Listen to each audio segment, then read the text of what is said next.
ಸ್ವಚ್ಛ ಭಾರತ ಘೋಷಣೆ ಒಂದು ಕಡೆ, ಜನರ ಬದುಕು ಇನ್ನೊಂದು ಕಡೆ. ಬೆಳಗಾವಿ ಜಿಲ್ಲೆಯ ಅಥಣಿ ತಾಲೂಕಿನ ಬೆನ್ನಿಪೇಟೆ. ಇಲ್ಲಿ ಮೂಲಭೂತ ಸೌಲಭ್ಯಗಳೇ ಪ್ರಶ್ನಾರ್ಥಕವಾಗಿದೆ. ಶಿವಣಂಗಿ ಕಾಂಪ್ಲೆಕ್ಸ್ ಹಿಂಭಾಗದಲ್ಲಿರುವ ಜಿ-ಮಾರ್ಟ್ ಎದುರು ನಿರ್ಮಾಣವಾಗುತ್ತಿದ್ದ ಶೌಚಾಲಯ ಇಂದು ಅದು ಅರ್ಧಕ್ಕೆ ನಿಂತ ಸಿಮೆಂಟ್ ಕಟ್ಟಡ ಮಾತ್ರ. ಬಳಸಲು ಸಾಧ್ಯವಿಲ್ಲ, ಸ್ವಚ್ಛತೆ ಇಲ್ಲ, ನಿರ್ವಹಣೆ ಶೂನ್ಯ. ಇದರಿಂದ ಏನಾಗಿದೆ ಗೊತ್ತಾ? ಜನರು ಬಯಲಿನಲ್ಲಿ ಮೂತ್ರ ವಿಸರ್ಜನೆ ಮಾಡುತ್ತಿದ್ದಾರೆ. ಸುತ್ತಮುತ್ತ ಗಬ್ಬೆದ್ದು ನಾರುವ ದುರ್ವಾಸನೆ. ವ್ಯಾಪಾರಸ್ಥರು, ಗ್ರಾಹಕರು ಓಡಿ ಹೋಗುವ ಪರಿಸ್ಥಿತಿ. ಇದು ಕೇವಲ ಅಸೌಕರ್ಯ ಅಲ್ಲ, ಇದು ಆರೋಗ್ಯಕ್ಕೆ ಬಾಂಬ್. ಮಲೇರಿಯಾ, ಡೆಂಗ್ಯೂ ಭೀತಿ ದಿನದಿಂದ ದಿನಕ್ಕೆ ಹೆಚ್ಚುತ್ತಿದೆ. ಅತ್ಯಂತ ದುಃಖದ ಸಂಗತಿ ಏನೆಂದರೆ, ಮಹಿಳೆಯರಿಗೆ ಶೌಚಾಲಯವೇ ಇಲ್ಲ. ಹೆಣ್ಣು ಮಕ್ಕಳು ಸಂಕಷ್ಟದಲ್ಲಿ ದಿನ ಕಳೆಯುತ್ತಿದ್ದಾರೆ. ಸಾಮಾಜಿಕ ಹೋರಾಟಗಾರ ಪ್ರವೀಣ್ ನಾಯಕ್ ತೀವ್ರವಾಗಿ ಪ್ರಶ್ನಿಸುತ್ತಾರೆ. ಸರ್ಕಾರ ಕೋಟಿ ಕೋಟಿ ಅನುದಾನ ಕೊಡ್ತಿದೆ, ಆದರೆ ಇಲ್ಲಿ ಶೌಚಾಲಯವೇ ಪೂರ್ಣಗೊಳ್ಳಲ್ಲ ಅಂದ್ರೆ ಹಣ ಹೋಗೋದು ಎಲ್ಲಿಗೆ? ಸ್ಥಳೀಯರ ಆಕ್ರೋಶ ಮತ್ತಷ್ಟು ತೀವ್ರವಾಗಿದೆ. ಅಧಿಕಾರಿಗಳು ಸ್ಥಳಕ್ಕೆ ಬರುತ್ತಿಲ್ಲ, ಪುರಸಭೆ ಕಣ್ಮುಚ್ಚಿ ಕುಳಿತಿದೆ, ಜನಪ್ರತಿನಿಧಿಗಳು ಮೌನ. ಚುನಾವಣೆ ಬಂದಾಗ ಮಾತ್ರ ಅಭಿವೃದ್ಧಿ ಮಾತು, ಗೆದ್ದ ಮೇಲೆ ಸಂಪೂರ್ಣ ಮೌನ. ಮಹಿಳೆಯರಿಗಾಗಿ ಗ್ಯಾರಂಟಿ ಯೋಜನೆ ಅಂತ ಘೋಷಣೆ ಮಾಡ್ತಾರೆ, ಆದರೆ ಇಲ್ಲಿ ಶೌಚಾಲಯವೇ ಇಲ್ಲ. ಇದೇನಾ ಗ್ಯಾರಂಟಿ? ಇದು ಕೇವಲ ನಿರ್ಲಕ್ಷ್ಯ ಅಲ್ಲ, ಜನರ ಮಾನ ಗೌರವದ ಮೇಲೆ ಹೊಡೆತ. ಇದೀಗ ಸ್ಥಳೀಯರು ನೇರವಾಗಿ ಎಚ್ಚರಿಕೆ ನೀಡುತ್ತಿದ್ದಾರೆ. ತಕ್ಷಣ ಶೌಚಾಲಯ ಕಾಮಗಾರಿ ಪೂರ್ಣಗೊಳಿಸಿ, ಸ್ವಚ್ಛತೆ ವ್ಯವಸ್ಥೆ ಮಾಡಬೇಕು, ಇಲ್ಲ ಅಂದ್ರೆ ಹೋರಾಟ ಅನಿವಾರ್ಯ. ಸಂಬಂಧಪಟ್ಟ ಇಲಾಖೆ ಎಚ್ಚೆತ್ತುಕೊಳ್ಳುತ್ತದೆಯೇ ಅಥವಾ ಜನರ ಸಮಸ್ಯೆ ಹೀಗೆ ದುರ್ವಾಸನೆ ನಡುವೆ ಕುಳಿತು ಹೋಗುತ್ತದೆಯೇ?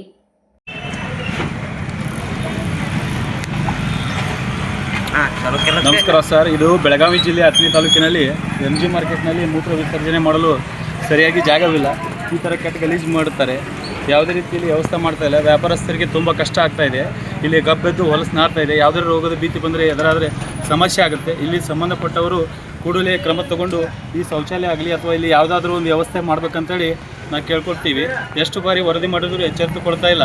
ಇಲ್ಲಿ MG ಮಾರ್ಕೆಟ್ನಲ್ಲಿ ಮೂತ್ರ ವಿಸರ್ಜನೆ ವ್ಯವಸ್ಥೆ ಇಲ್ಲ ಮತ್ತು ಲೇಡೀಸ್ಗೂ ಕೂಡ ಇಲ್ಲಿ ಯಾವುದೇ ರೀತಿ ವ್ಯವಸ್ಥೆ ಇಲ್ಲ. ಅದಕ್ಕೆ ಸಂಪೂರ್ಣವಾಗಿ ಇಲ್ಲಿ ಒಂದು ಯಾವುದಾದ್ರೂ ವ್ಯವಸ್ಥೆ ಮಾಡ್ಬೇಕಂತ ಕೇಳ್ಕೊತೇನೆ. ಹಾಂ ಹೇಳ್ರಿ, ಈಗ ಏನಾಗತೈತ್ರಿ ನಿಮ್ಗೆ? ನಮಗೆ ತೊಂದರೆ ಐತಿ ನೋಡ್ರಿ. ಎದರ ತೊಂದರೆ ಐತ್ರಿ? ತೊಂದರೆ ಗಣಸರ್ದು ಏನು ತೊಂದರೆ ಐತಿ? ಹಾಂ ರೀ, ಹಾಂ ರೀ. ಅಲ್ಲಿ ನೀರಿಗೆ ಬರ್ಬಾರ್ದು, ಗಂಡಸ ಒಬ್ಬ ನಿತ್ತ ಶೆಟದ. ಹಾಂ ರೀ, ಹೆಂಗೆ ಮಾಡೋದು ಹೇಳ್ರಿ? ಹಾಂ, ಏನು ಬೇಕಾಗೈತ್ರಿ ನಿಮ್ಗೀಗ? ಹಾಂ ರೀ, ಅದ್ರ ಮ್ಯಾಲೆ ನೀರು ಇರ್ತಾವ, ಬಜ್ಜಿ ಹೋಗ್ಲಕ್ಕ ಹೇಳ್ರಿ ನೀವು. ಹಾಂ ರೀ. 2 ದಿವಸ ಆತ್ರಿ ಇಲ್ಲಿ? ಎಂತ ಜನ್ಮದ ಜೋಡ ಐತಿ ಬಿಡ್ರಿ. ಇಲ್ಲ, ಅತ್ನಿ ಒಳಗ ಏನ್ರಿ 40-50 ವರ್ಷ ಆಯ್ತು ಪ್ರಾಬ್ಲಮ್. ಇದು ಒಂದು ಹೆಣ್ಮಕ್ಳು ಬಾತ್ರೂಮ್ ಒಟ್ಟ ಇಲ್ಲ. ಎಲ್ಲಿ ಹೇಳ್ರಿ ನೀವು? ಏನೈತ್ರಿ ಅದ? ಅಲ್ಲಿ ಹೋಗ್ತೀರಿ ಹಂದಿಗಳು ಬೇನ.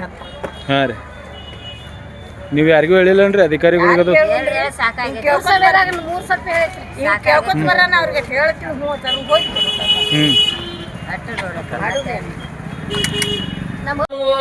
ಇಲ್ಲಿ ಒಂದು ವಿಷಯ ಪ್ರಸ್ತಾಪಿಸಬೇಕಾಗಿದೆ.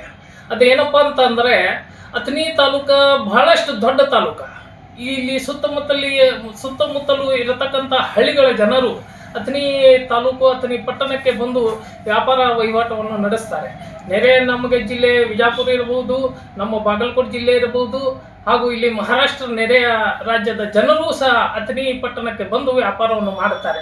ಇಲ್ಲಿ ದುರ್ದೈವ ಏನೈತಪ್ಪ ಅಂತಂದ್ರೆ, ಅಥಣಿ ತಾಲೂಕಿನ ಇದು ದೊಡ್ಡ ಮಾರ್ಕೆಟ್ ಐತಿ, ಅದರೊಳಗೆ ಇರ್ತಕ್ಕಂಥ ಬೆಣ್ಣೆಪೇಟೆ ಇದು ಒಂದು ವಿಶೇಷ ಪೇಟೆ ಅಂತ ಹೇಳಿ ನಾವು ಹೇಳ್ಬೋದು.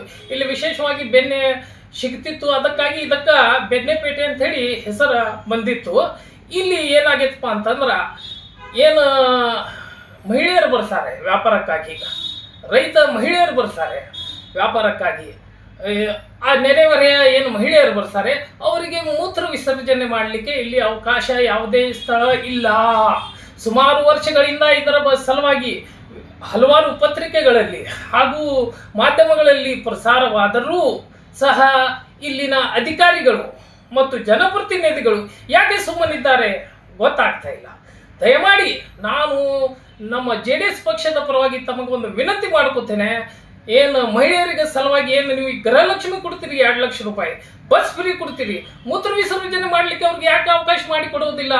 ಅದರ ಸಲುವಾಗಿ ನಾನು ನಿಮಗೆ ಮತ್ತೊಮ್ಮೆ ಆಗ್ರಹ ಮಾಡ್ತೇನೆ. ಬೆಣ್ಣೆಪೇಟೆಯಲ್ಲಿ ಏನು ಈಗ ಮೂತ್ರ ವಿಸರ್ಜನೆ ಮಾಡಲಿಕ್ಕೆ ಏನು ಅವಕಾಶ ಇಲ್ಲ, ಜಾಗ ಇಲ್ಲ. ಅದೇನು ಜಾಗ ಇದ್ದು ಅದು ದೊಡ್ಡ ಗಲೀಜಾಗಿದೆ.